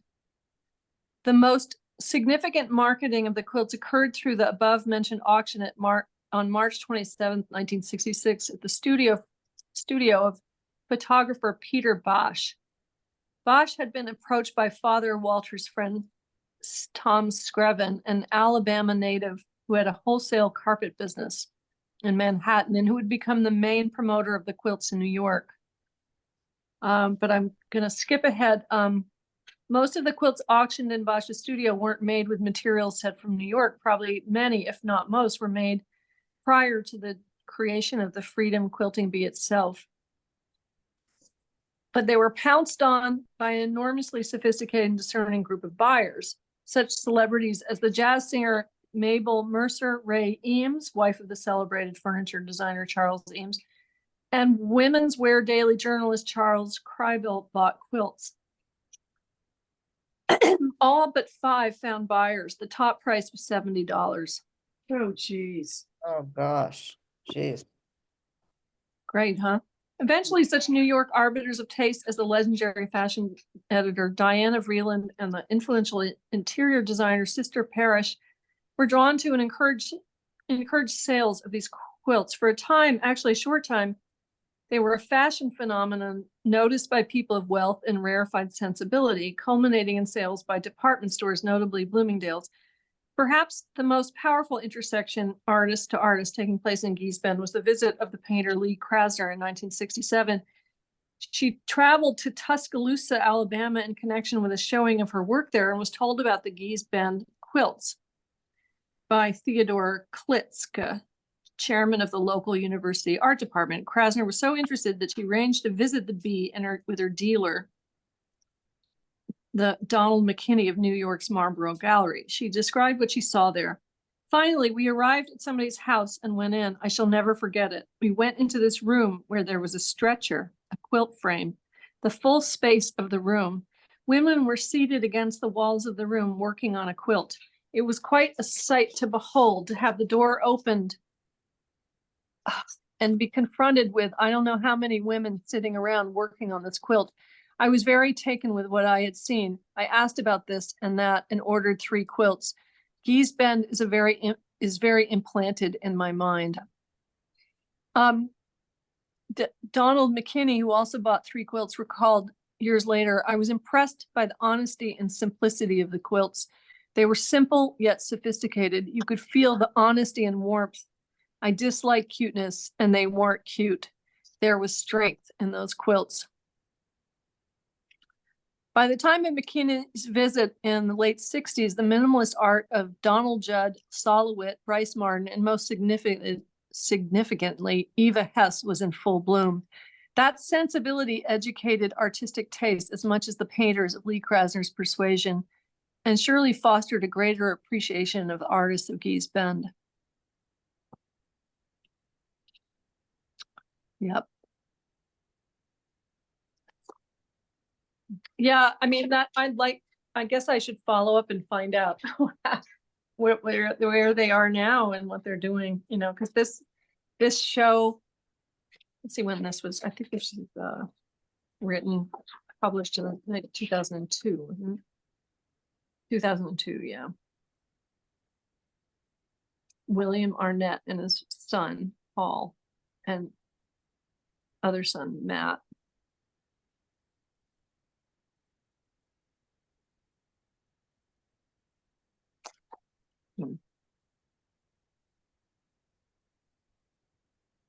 All right. Well, I thought we'd have a little time to keep quilting, but we do.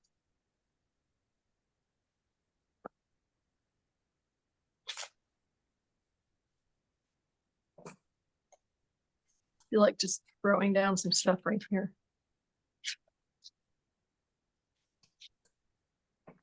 Throwing some shapes together.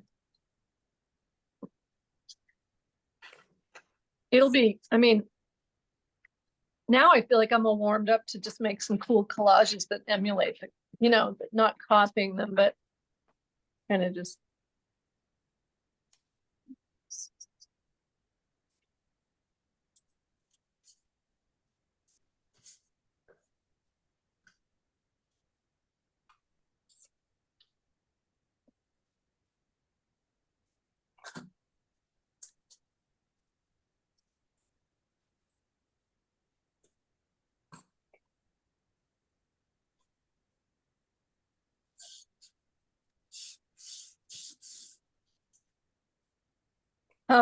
Has anybody in this class seen a show of the quilts?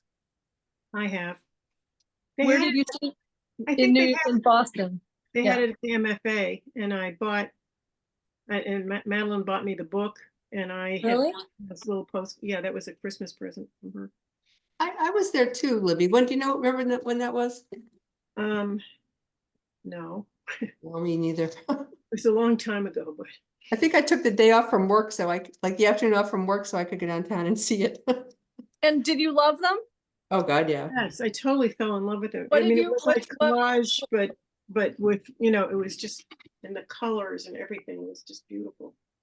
And I love the energy that comes from not being so perfect. Yeah. Oh, exactly. Yeah. Really.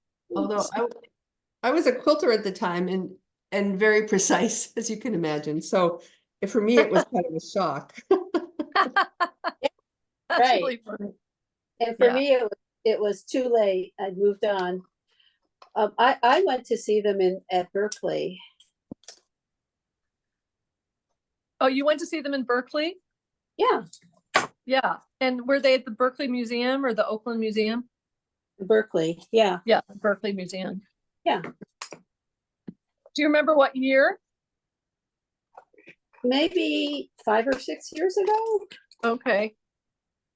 I think before the pandemic. What was the name of the show? Oh, I think it was just the Geese Bend quilts. I Oh, think. Yeah.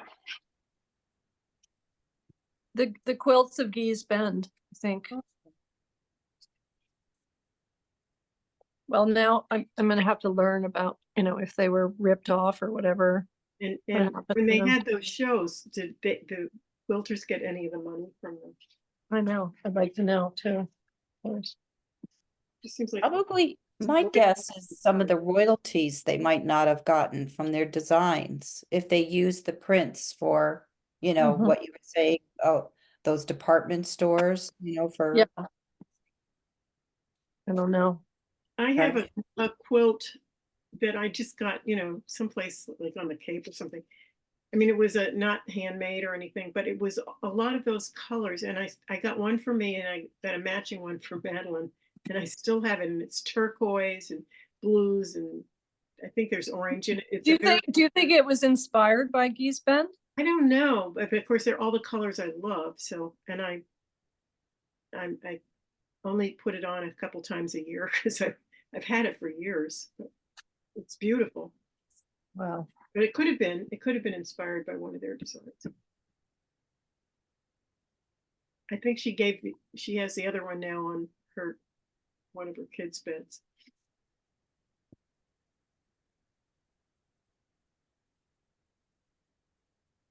I have a very beautiful comforter cover that I got at IKEA that just is shockingly gorgeous.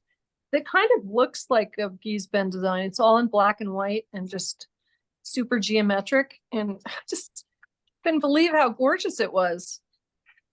Sometimes IKEA can surprise you. They can, you know. that and Target. I know, it's really true. Yep.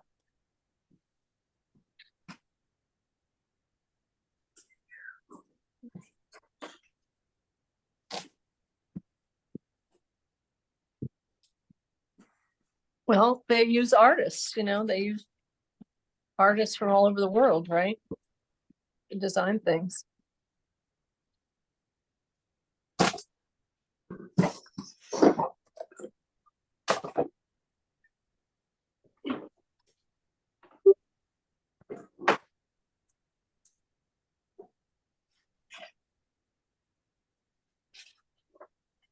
Do you think that Dibbencorn was inspired by quilts patterning when he made his drawings? Well, I know the demon corn was inspired by some of the, what do you call those, like symbols of families, like Crest, One of family those- crest. yeah, like the family crest, and you know, the sort of Oh. Swiss and German looking Uh-huh. family designs. He was very influenced by those. And a lot of his drawings derived from them because he was close to his family and interested in his ancestry. I don't know if he was looking at textiles. I don't really know. It's I one of the images of the quilts from the quilts. It Yeah, looked a geez, lot like- no, it's confusing how to say it. Yeah. Yeah, it looked a lot like Diebenkorn's work. Oh, that's interesting you say that. Yeah. That's interesting because I'm so obsessed with even corn. I just can't help it. I always will be, I guess. Yeah.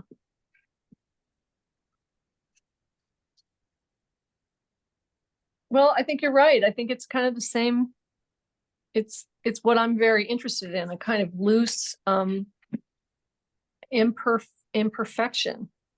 That's what I'm really interested in that. But Yeah. also I think his work does have that grid quality to it, you know? Oh, yeah, right, Yeah. right. Yep.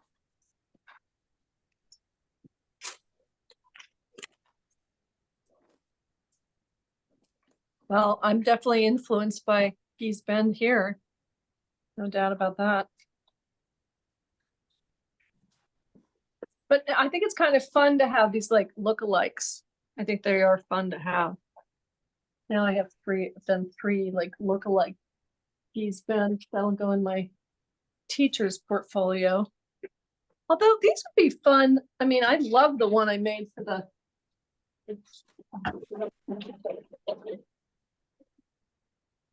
Love this one. Like I could just see, you know, putting that on my wall. I just like it a lot. Yeah, I do too. I like That's those just- colors. Yeah, Yeah. and that's just a detail and interesting colors, right? Mhm. Unusual kind of colors. Okay, so just one more time, just for fun, just in the last couple of minutes. I love that book. I'm just gonna do. I'll just do the one side because it's just too hard to have that. Look out strange. Remember, they're using the stuff they could use. They're not choosing anything. But they are choosing how they put it together. And this one artist, she makes assemblages. Oh, wow. Perkins Petway's Yard. Oh, Another, these are two separate people. They're making art because we will make art no matter what. If we get really poor and don't have, I love this one. I think this one is so beautiful. hmm. This one is just gorgeous to me, that one. That is So I love this, just a little bit of the patterns, you know.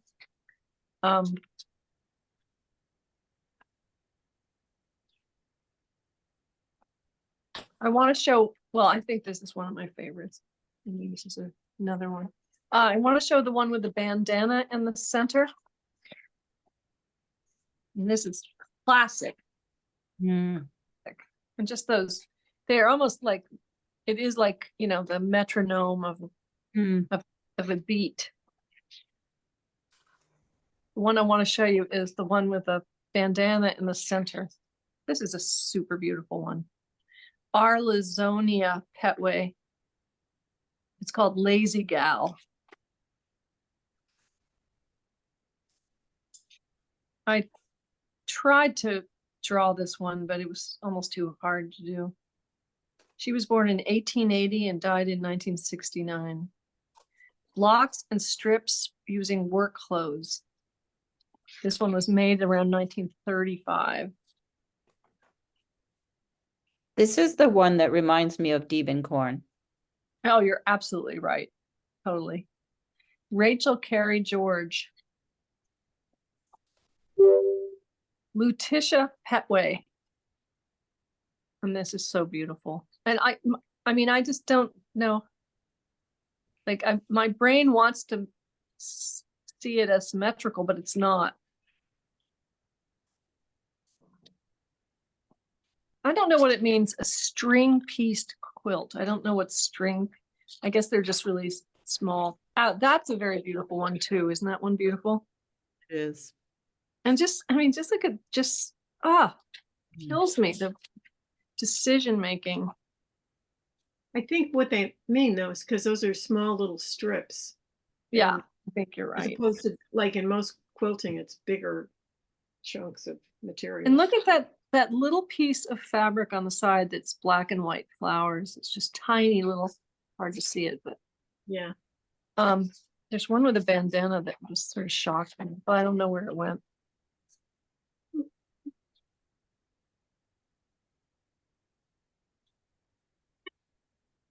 All right, it's almost time. Really gorgeous. Path Through the Woods, she called this one. Chinese Coins, she called this one.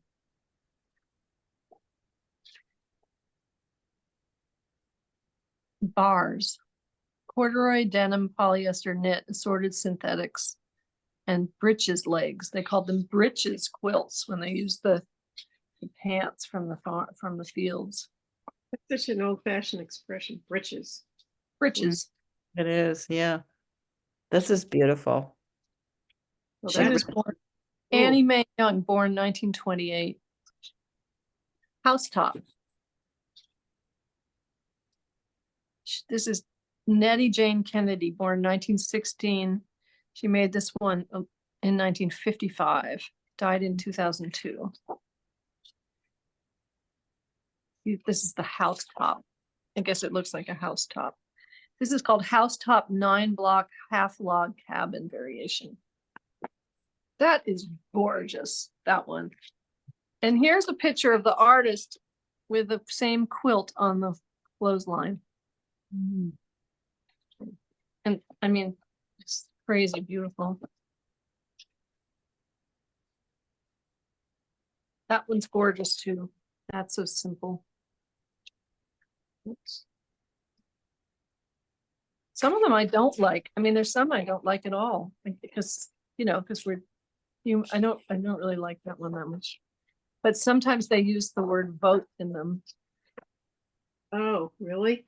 Yeah, That comment you made about why the guy said they didn't put the bridge back.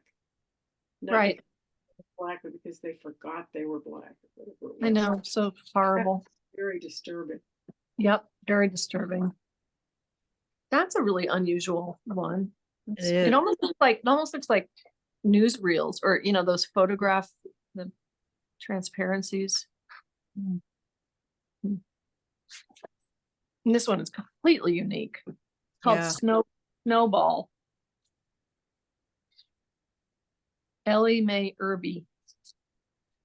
Okay, we're almost done, but it's kind of fun I know you've seen them all. I just love these little details. I think these just really appeal to me. That's what I copied when I made the one for the email. But isn't that beautiful? Mm. And that one's insane. Yeah. They remind me of Motherwell too. Some of his early collages. I mean, think of just that red. And then these edges, which is so beautiful. Okay, I might have to look into the Japanese collages next, maybe. I have a question for you, Alexandra. With gluing down fabric, is there a special glue that you use, or the matte medium would work? I if I use fabric in a collage, I like to have no matte medium on the top surface of the cloth, because then it looks horrible, I think. Okay. I mean, it can just look all, because cloth moves and is beautiful and supple. So when it Mhm. gets glued, it sometimes looks ugly to me because it's sort of immovable. Mhm. So I'm careful. I don't actually collage with it that much. I do a little bit though. There probably are glues specific for fabric. Sure, Yeah, fabric- yeah. Fabric, glue, I think I have some. It's some kind of This fabric. this one, we did the drawing for this. Isn't that beautiful? Is. I think that one's really beautiful. She was born in 1948. Whoa, This Yeah. is getting. younger than me. And this woman died when she was 90. She was born in 1897, died in 1987. Wow. Willie Abrams. That is beautiful. Mhm. That's like Libby, your colors. Yeah. And this one is like she made it the year of the bicentennial. So it's kind of like a flag quilt. Anyway, there we go. And that was, I like what you're doing there, Alexandra. I know, I do too. I like that. Very nice. You Yeah. know, all the end of my Zoom collage classes used to end in just making fun stuff on a piece of paper. Oh. And I think that was really fun. I think I'd like to go back to that. Hmm. All right, kids. All right. Thank you. All right. you. Thank you, Thanks. everybody. Bye.